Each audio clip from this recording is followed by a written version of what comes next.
Finally मित्रांनो, मोटोरोलाचा या वर्षातला पहिला फोन लॉन्च झालेला आहे. हा आहे मोटो एज 60 फ्युजन आणि आज या व्हिडिओमध्ये मी तुम्हाला या फोन बद्दलच्या सर्व गोष्टी डिटेलमध्ये सांगणार आहे. तेव्हा हा व्हिडिओ पूर्ण बघा आणि जर तुम्ही पहिल्यांदा चॅनलवर आले असाल तर लाईक, शेअर आणि सबस्क्राइब नक्की करा असेच व्हिडिओ मराठीतून पाहण्यासाठी. तर मित्रांनो, मोटोरोलाच्या बॉक्समध्ये आपल्याला काय काय मिळतं तर 68 वॉटचं टर्बो चार्जर दिलेला आहे, type C to type C cable दिलेला आहे आणि यासोबतच आपला हा फोन आहे. याचा जर का इन हँड फील तुम्हाला सांगायचं झाला तर खूपच प्रीमियम इन हँड फील बघायला मिळतो. कारण याचं जे वेट आहे मित्रांनो फक्त 180 ग्राम वेट आहे आणि त्यामुळे एकदम लाईट वेट हा फील होतो. सोबतच जो आहे समोरून आपण जर बघितलं तर ऑल साइडने हा कर्व दिलेला आहे. मागच्या वेळेस ज्या या दोन साइडने फक्त हा कर्व होता, यावेळेस सगळ्या साइडने हा कर्व आहे आणि बॅक साइडने देखील आपल्याला थोडासा कर्व टच बघायला मिळतो.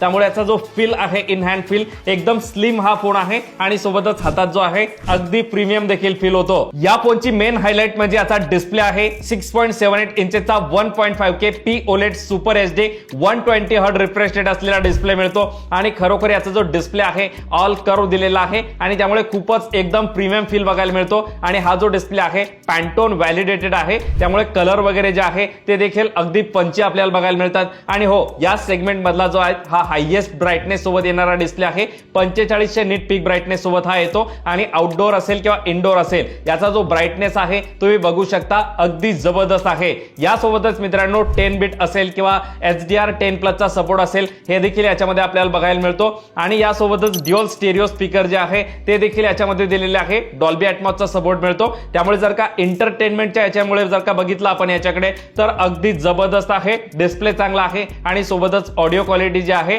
ती देखील एकदम भारी आहे. आता परफॉर्मन्स बद्दल जर का सांगायचं झालं तर मी परफॉर्मन्स सेंट्रिक म्हणून याच्याकडे जास्त बघत नाही. बट जर का तुम्हाला गेमिंग वगैरे करायची असेल तर तुम्ही नॉर्मल गेमिंग वगैरे करू शकता. अगोदर मी तुम्हाला स्पेसिफिकेशन सांगतो. यामध्ये MediaTek Dimensity 7400 प्रोसेसर दिलेला आहे. 8GB किंवा 12GB रॅम ऑप्शन मध्ये हा फोन तुम्हाला मिळेल. LPDDR4X रॅम याच्या सोबत आहे आणि 256GB चं स्टोरेज जे आहे ते याच्यामध्ये दिलेलं आहे. UFS 2.2 चं स्टोरेज या प्राइस मध्ये आपल्याला या फोन मध्ये बघायला मिळतं आणि त्यामुळे ज्यात नक्कीच चांगला परफॉर्मन्स आहे. डेली लाईफ मध्ये तुम्हाला कुठलाही प्रॉब्लेम येणार नाही. जर तुम्ही गेमिंग वगैरे करणार असाल तर नक्कीच नॉर्मल गेमिंग जे आहे ते तुम्ही याच्यामध्ये करू शकता. महत्त्वाचं मित्रांनो, याचा जर का UI एक्सपिरियन्स सांगायचा झाला तर अगदी क्लीन आहे. कुठलेही ब्लोटवेअर जे आहेत आपल्याला बघायला मिळत नाही. बट हेलो UI चे खूप सारे फीचर्स बघायला मिळतात, जसे की फॅमिली स्पेस असेल किंवा तुम्ही डायरेक्टली याला जे आहेत लॅपटॉप सोबत कम्प्युटर सोबत कनेक्ट करू शकता. सिक्युअर्ड फोल्डर नावाचं ऑप्शन मिळतं, त्यामुळे ड्युअल ॲप त्याच्यामध्ये तुम्ही करून ठेवू शकता आणि खूप सारे हेलो UI चे जबरदस्त फीचर आहे. आणि यासोबतच मित्रांनो याच्यामध्ये AI देखील आहे. मोटो AI आपल्याला बघायला मिळतं. म्हणजेच काय तर एकदम जबरदस्त क्लीन UI बघायला मिळते आणि AI चे जे फीचर आहे ते देखील याच्यामध्ये खूप सारे दिलेले आहे. आणि हो, कनेक्टिव्हिटी बद्दल सांगायचं झालं तर मित्रांनो यामध्ये 16 5G बँड बघायला मिळतात. त्यामुळे कोणताही तुम्ही सिम यूज करत असाल तर अगदी चांगला 5G स्पीड जो आहे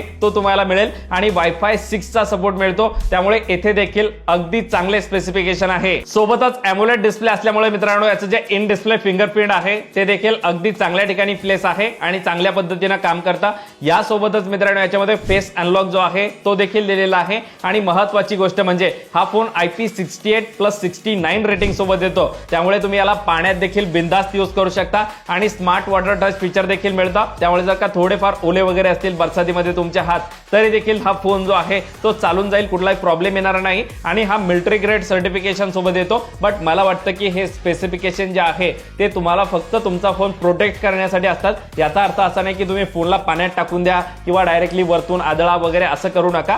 बट तुमचा फोन जो आहे सिक्युअर्ड राहण्यासाठी याच्यामध्ये जे आहेत IP68+69 आणि मिलिटरी ग्रेड सर्टिफिकेशन जे आहे ते देखील दिलेलं आहे. बॅटरी बॅकअप बद्दल सांगायचं झालं तर या वर्षी जे आहेत यामध्ये 5500 mAh ची मोठी बॅटरी दिलेली आहे. As compare to Moto Edge 50 Fusion यामध्ये मोठी बॅटरी आहे आणि 68 वॉटचा टर्बो चार्जर जे आहे ते याच्या बॉक्समध्येच दिलेलं आहे. त्यामुळे बॅटरी बॅकअपच्या बाबतीत देखील हा फोन नक्कीच चांगला आहे. स्लिम असून देखील मोठी बॅटरी आणि फास्ट चार्जिंग जे आहेत या फोन मध्ये मिळते. आणि हो, कॅमेऱ्याच्या बाबतीत देखील मोटोरोलाने चांगलं काम केलेलं आहे. मागच्या काही सिरीज पासून नक्कीच मोटोरोलाचे जे कॅमेराज आहे ते चांगले झालेले आहे आणि याच्यामध्ये देखील 50 मेगापिक्सल सोनी LTIA 700C असलेला OIS कॅमेरा दिलेला आहे. सोबतच 13 megapixel ultra wide plus micro आणि 32 मेगापिक्सलचा सेल्फी कॅमेरा मिळतो. आणि हा जो कॅमेरा आहे पॅन्टोन व्हॅलिडेटेड आहे, त्यामुळे नक्कीच फोटो चांगले येतात. पोर्ट्रेट फोटोज असतील किंवा नॉर्मल फोटोज असतील हे फोटोज तुम्ही पाहू शकता. अगदी चांगल्या क्वालिटीचे फोटोज येतात आणि यासोबतच तुम्ही याच्या फ्रंट आणि बॅक दोन्ही कॅमेऱ्याने जे आहेत.